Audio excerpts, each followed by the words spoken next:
I think the key pointers of that discussion in terms of is social media and the tools real or are they just fads, for me are twofold. Firstly, in terms of the market implications, I think there's genuine evidence that the influences and influencers on short-term movements in share prices are changing. Increasingly, those two constituencies are coming from online. They are using the tools of social media and the technologies and the ideas of social media to their advantage for various different ends. Those could be generally altruistic, but usually actually they can be malicious, and of course they can be self-interested as well. And that has huge implications for the way that the investor relations industry thinks about ongoing reputation management. The second issue as to why I think it's important is because the nature of investor relations is, I think, destined to change with the advent of social media. Whereas in previous years it was a bilateral relationship between companies and investors in private rooms or conferences like this, today it's increasingly about multiple constituencies who are engaging online, who have unprecedented access to company information and of course to each other, who are pushing stories, perpetuating prejudice, running with ideas that I think the investor relations industry is not used to dealing with. And I think it's never been more important for the industry as a whole to grapple with, to harness those technologies, understand them, react to the threats, but also exploit the opportunities which social media brings. I don't think social media is anything to be scared of. I think one of the main problems with social media at the moment is that it is perceived as a mode of communication or content creation which has been adopted by the younger generation and is intuitively alien to people who work in the investment industry, the IR industry perhaps, and in the upper levels of boards of organizations around the world. One of the main tenets of social media for me and for my business is about simple listening.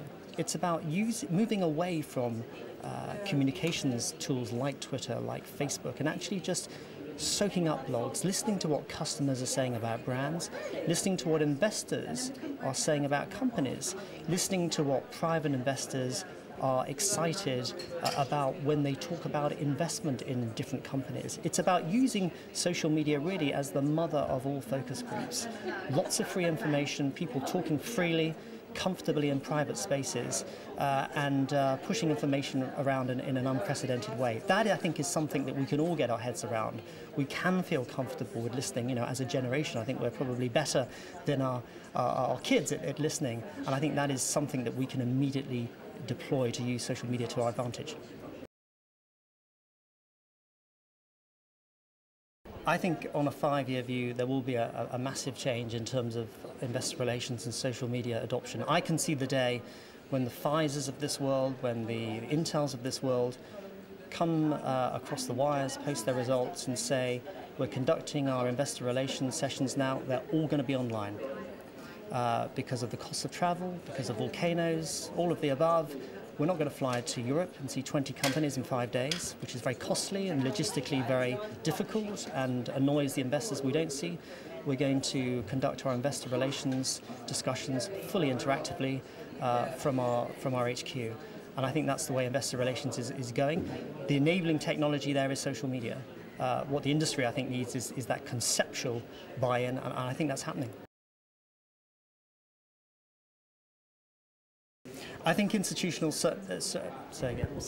I think institutional investors certainly are becoming more involved in the companies they invest in. Of course, the whole financial crisis has really focused investors' minds on how important it is to understand the company that they're investing in, understand the balance sheet structure, understand the cash flow and debt characteristics, and understand the vision of management and how they're coping with what have been unprecedented conditions in many end markets. I think the other issue, though, is that, of course, there has been a retrenchment on the part of banks who have hitherto extended their research reach to many small companies, and of course because of the recession that is rolling back. And I think because of that, it's never been more important for investors to remain in close contact with their companies. And investor relations, I think as a practice, as a concept, I think really has never been more important because of that, for that reason.